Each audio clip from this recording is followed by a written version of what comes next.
もし最も信頼している家族が本当はあなたを殺そうと考えていたら、2013年3月15日、台湾新北市三中警察分局では一人の警察官が怪訝な表情でその日届いた手紙を広げていました。いたずらじゃないよな。その手紙には手元を震わせて書いたような弱々しい文字でこう綴られていたんです。公園の男性トイレに遺体があります。私には処理できません。親切な方助けてください。善意の人より。同じ頃、新北から250キロ離れたジアイー県では公衆トイレの清掃をしていた男性がある一点をじっと見つめていました。なんだこれ、すごい匂いだな。清掃員が見つめていたのは個室の貯水タンクに置かれていた何かを包んだビニール袋。彼は恐る恐る何層にも重ねられたそのビニールを解いていきました。するとその中からは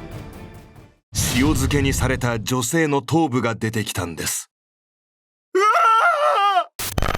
公衆トイレで発見された女性の頭部と警察に送られた謎の手紙。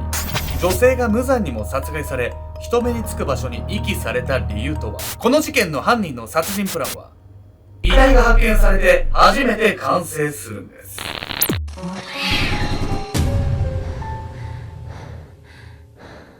おさすけんちゃんです。やみやみかーね。というわけで、やみやみさん、今回ね、台湾の話なんですけど、僕台湾にね、大学生の時一回行ったことありまして。何したの？その時ね、お付き合いさせていただいてたね、伝説の包丁彼女とね、一緒にデートして行ったんですけど、シーリン夜市っていうのがあって、めちゃくちゃ今も覚えてるんだけど、揉めてる？めちゃくちゃ今も覚えてるんだけれども、ね、聞き取れめないか。ちゃくちゃね、うんでっかいフライドチキンが有名なんか G パイみたいなやつね。わかんない。なんか顔ぐらいでかい。はいはいはい。それって地下もあるとこよね。うん私も行った気がする。なんかあとあれ、昔さ、原宿で流行ってたじゃん。ふわふわかき氷。アイスモンスター。知らない。アイスモンスターっていうふわふわかき氷がね、昔、表参道とか原宿でこうあったじゃないですか。うんあれの原型は実はこう台湾なんです。まあでも台湾から結構ね、スイーツとか、うんそういうなんかゴンチうんャみたいなね、ああいう感じのタピオカティーみたいなさ、とかね。やつとか結構輸入されてるわよね。本当にめちゃくちゃ前なんで、うん。正直台湾って観光場所なんかほぼ日本と同じぐらい綺麗だし、うんめちゃくちゃおもろかったかっていうとまあそこそこだったんだけど、うんうんちょっとまた時を経てね、台湾行きやすいじゃん。沖縄のちょっと先ぐらいだからさ、うんうんうんうんちょっと行ってみたいなと思うんですけど、ねもしね視聴者さんの皆さんの中でも最近台湾こんな面白いとこあるよとかね、台湾にまつわるお話とかねあればね、ぜひいただければと思います。今回ご紹介するのはそんな台湾で起こった殺人事件について。この事件は非常に恐ろしいことに公衆トイレの中で塩漬けにされた女性の頭部が発見されるんです。なんでわざわざ公衆トイレとかみんなが見るようなところに置くのよ。ほんとそうなんですよ。犯人はなぜね、わざわざ人通りが多いね、その場所に遺体の頭部を遺棄したのか。この点ね、皆さんも予想しながら見ていただければと思います。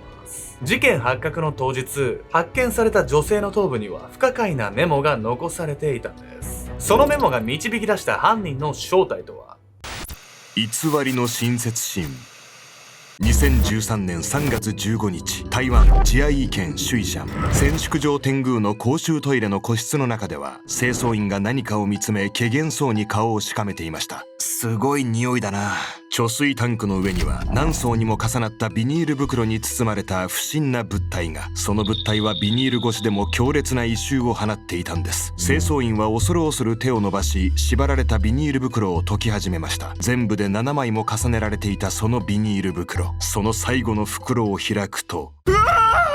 ビニール袋の中身はなんと女性の下着が巻きつけられた人間の頭部。清掃員は悲鳴を上げ、手にしていたその袋を放り投げました。奇妙なのは、その頭部が食塩で覆われ塩漬けにされていたこと。なぜか丁寧に防腐処理まで施した状態でそこに置かれていたんです。そしてビニール袋の中には頭部だけではなく1枚のメモが。そこには一言、チェン・ワンティンという女性の名前が記されていたんです。このメモはその女性の名前ってことなの？なんでそんなもの遺体と一緒に置いてんのよ。それは犯人が警察にその女性の身元を特定させるためだったんです。女性の頭部が発見されたのと同日、現場のシュイシャンから250キロ離れた新北市三中警察分局へ一通の手紙が届きました。チェン・ワンティンの遺体がシュイシャン農協から200メートルの公園の男性トイレにある。善意の人より。匿名で送られてきたその手紙の内容は、公園のトイレに遺棄されていた遺体の発見を知らせるもの。そして遺体に添えられていたメモの通り、その遺体がチェン・ワンティンという女性のものだということもそこに記されていたんです。このメモと手紙の一致により警察はチェン・ワンティンという女性の身元を捜査することに。同名の女性は台湾全土で64名。捜査を進めるとそのうちの一人に遺棄された頭部と歯型が一致する女性がいることが判明したんです。遺体の身元は頭部が発見される4ヶ月前から行方不明になっていた新北市に住む35歳の女性でした。気になるのは警察に手紙を送ってきた善意の人と名乗る人物のこと。警察は当初この人物について遺体を目撃したものの直接通報する勇気が出なかった市民だと考え感謝さえしていました。しかし実のところその手紙の送り主はわざわざ匿名で通報したとすると非常に違和感のある人物だったんです。善意の人の正体は被害女性の実の兄でした。筆跡鑑定の結果、匿名の手紙の文字は被害者のワンティンと同居していた兄チェン・ジャフーのものと一致。さらに現場の公衆トイレ付近の監視カメラには変装したジャフーの姿が映っており、スマホの GPS からも遺体発見の前後に彼がそこを訪れていたことは明白でした。事件解決に協力した善意の人の正体はあろうことか女性を殺害した張本人だったんです。犯人が実の兄っていうのがすごく衝撃的すぎて、自分で殺して自分で通報したってことなんだと思うけど、なんでそんなことしたの？この理由を知るにはね、この兄弟がどんな関係性だったのかを知る必要があるんです。兄のジャフーは殺害された妹についてかなり手を焼いていたんです。変わってしまった妹。事件から13年前の2000年某日、当時22歳だったチェン・ワンティンはその目に涙を浮かべ夫を睨みつけていました。一体どういうことなの？結婚4年目を迎えていたこの時、ワンティンの夫の不倫が発覚。関係修復は困難を極め、2人は離婚を選ぶんです。学生時代、校内一の美女として知られていたワンティンは友人の間でもいち早く結婚し、幸せをつかんだように見えていました。しかしその幸せも長くは続かず、幼少期からちやほやされてきた彼女のアイデンティティはこの結婚生活の破綻で深く傷つけられてしまうんです。離婚後、ワンティンは未遂をしたり薬物乱用に走ったりとみるみる精神状態を悪化させていきました。そしていつからか彼女はパジャマに厚塗りの化粧という奇妙な姿で近所を徘徊するように。ワンティンはタバコや薬物を買うお金欲しさに近隣住民にこんなことを言って回っていたんです。1回$500で私とセックスしない？日本円にして2000円ほどの額で近所に住む男たちとの性交渉を繰り返していたワンティンはシャオティエンティエンのあだ名で呼ばれていました。台湾で可愛い子ちゃんを意味するそのあだ名には完全におかしくなってしまったワンティンへの嘲笑が込められていたんです。夫の不倫とかその離婚とかがショックだったのはわかるんだけども、すごいすさみ方じゃないのよ。もう自暴自棄じゃない、まさに。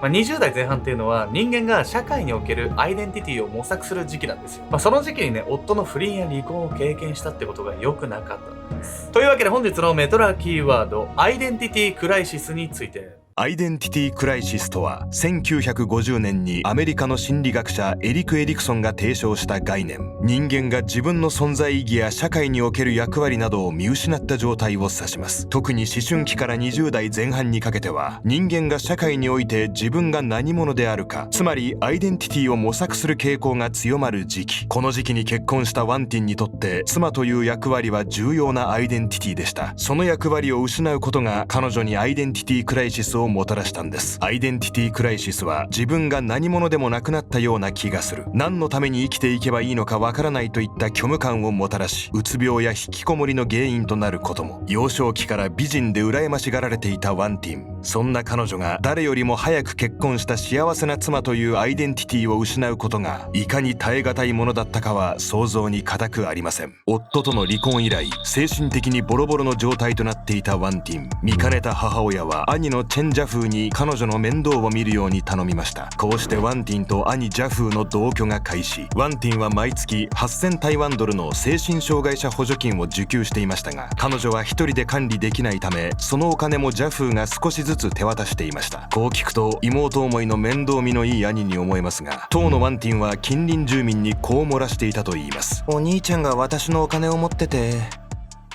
お兄ちゃんとセックスしないとお金をくれないの。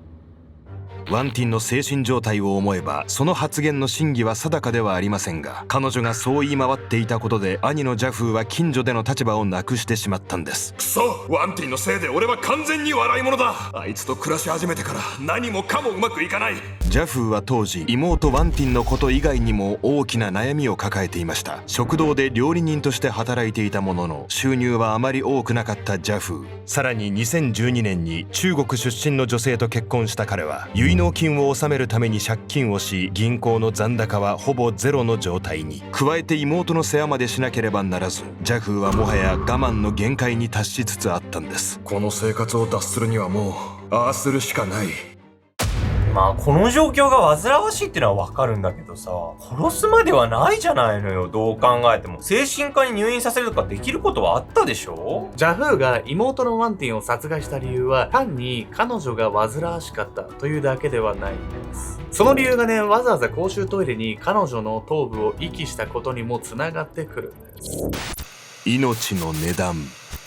2012年12月9日の早朝、ジャフーは電話をしている妹の声で目を覚ましました。今夜どう ?500 ドルでいいわ。妹のワンティンはまたどこぞの男に体を売ろうとしていたんです。奥歯を強く噛みしめ、怒りにその顔を歪めるジャフー。この恥さらしが。その日の午後、母親が妹ワンティンの様子を見に来たのですが、かねてから妹に殺意を覚えていたジャフーにとってこのことが犯行の合図となりました。母親がワンティンの様子を見に来る頻度は3日に1度。その日母親が見舞いにやってきたことは、この後 2,3 日は彼女がその家に来ないことを意味していたんです。その夜、ジャフーは売春から帰ってきた妹ワンティンを素手で絞殺。脈が止まったことを確認すると、中華包丁で頭部を切断しました。そして切り落とした頭部を衣類で包み、その周りを食塩で覆って塩漬けにしたんです。手慣れた手つきで施されたその防腐処理は、長年料理人をしていたジャフーだからこそ可能なものでした。完全にサイコパスじゃない。自分の妹よ。ここからはね、さらにひどいんです。頭部を塩漬けにした後、ジャフーはさっきまで妹が身につけていた下着に目をやりました。彼はおもむろにその下着を拾い上げると、塩漬けにされた頭部をそれで包んだんです。妹ワンティンの下着で頭部を包んだのは、その下着に彼女が相手にした男たちの体液が付着していたため、ジャフーは妹の死を強姦殺人に見せかけることで警察の捜査を攪乱しようとしたんです。そして頭部の処理が終わると、ジャフーは残りの体の部位に目を向けました。あとはこれを消すだけだな。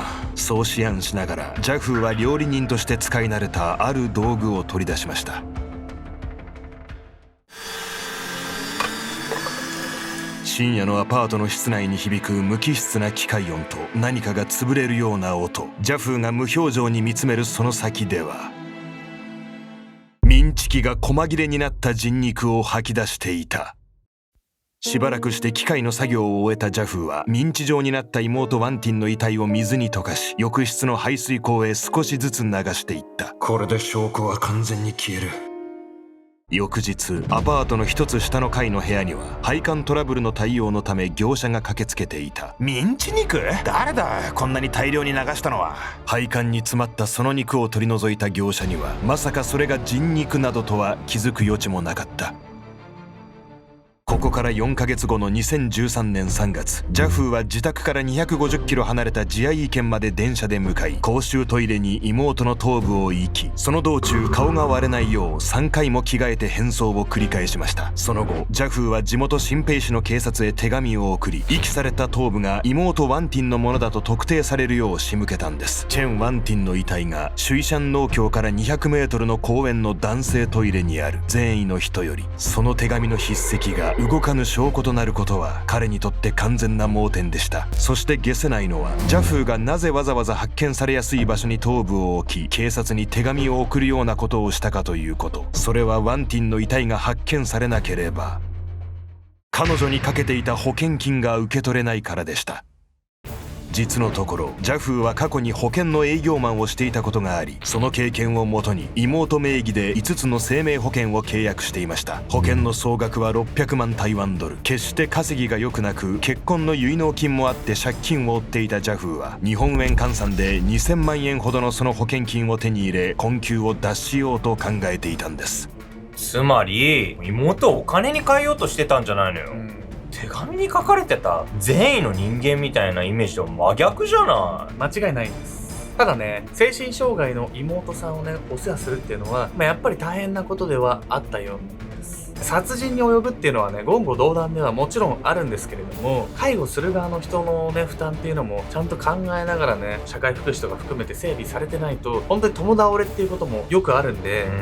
特にこの日本も高齢化社会になっていくわけなんでね、政府側の方も含めてね、もしこれを見てたら、本当に改めてね、ちゃんと考えていただきたいことではあります。2013年3月17日、JAF は筆跡鑑定や防犯カメラ、スマホの GPS などから身元を特定され逮捕されることに。殺人、死体損壊及び遺棄罪で起訴された JAF は裁判で次のように語りました。私の脳に宇宙人がチップを埋め込んだんです。今もレーザー波で操られています。JAF は精神疾患を装おうとしましたが、精神鑑定の結果異常なしと判定。残虐かつ身勝手な犯行内容に対し検察は死刑を求刑するんです。意外だったのは JAF の母親が意見陳述で次のように述べたこと。二人とも私が十月10日かけて産んだ子供なんです。すでに娘を失ってるのに息子まで奪わないでください。裁判官に向かい涙ながらにそう訴えた母親。二人が兄と妹であったがゆえに、事件は遺族が殺人犯の減刑を訴えるという異例の結末を迎えたんです。事件から約2年後の2015年4月30日、JAF に下された判決は無期懲役。極刑を免れたのは母親の必死の訴えがあってのことだったのかもしれません。家族という最も身近な関係性の中で生まれてしまった憎しみと、邪魔になった妹をお金に変えようと企んだ最低最悪の殺人事件。一方で、もし今回の事件のように精神疾患などで周囲に迷惑をかけてしまう身内がいたとして、あなたはどこまでその人を支えることができるでしょうか。家族だからといって無理してお世話をし続けることは、自分の心までも壊してしまう原因となりかねません。時には公的なサービスに頼る勇気も必要なのではないでしょうか。もし大切な家族が手に負えないと感じる状況になったとしたら、あなたはどのような選択をしますか？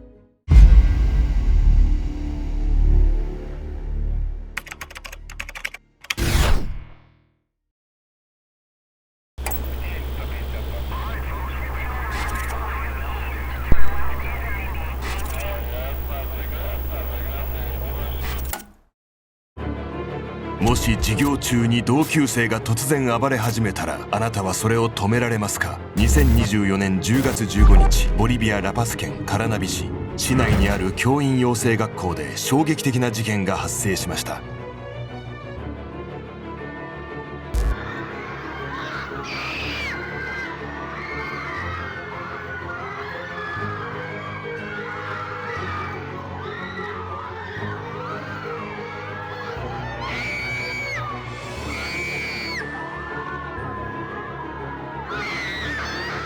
この教員養成学校に通う男子学生の一人が突如ナイフを取り出し、女子学生に襲いかかったんです。あまりに突然の出来事に、周囲の学生たちもその様子を遠巻きに見ることしかできません。やめてお願い。必死に抗う女子学生ですが、大柄な男子学生にかなうはずはなく、繰り返しナイフを突き立てられることに。結局数分後に男性職員が取り押さえるまで強行は続きました。ぐったりと倒れ込み動かなくなった女子学生からようやく引き離された男子学生。彼はブツブツとこんなことをつぶやいていたといいます。こんなことになったのはお前が裏切ったせいだ。平和だったはずの朝の教室で突如めった刺しにされた女子学生。加害者である男子生徒はなぜ大勢の前で犯行に臨んだのか。裏切られたと口にしたその男の正体は、妄想に取りつかれた怪物だったんです。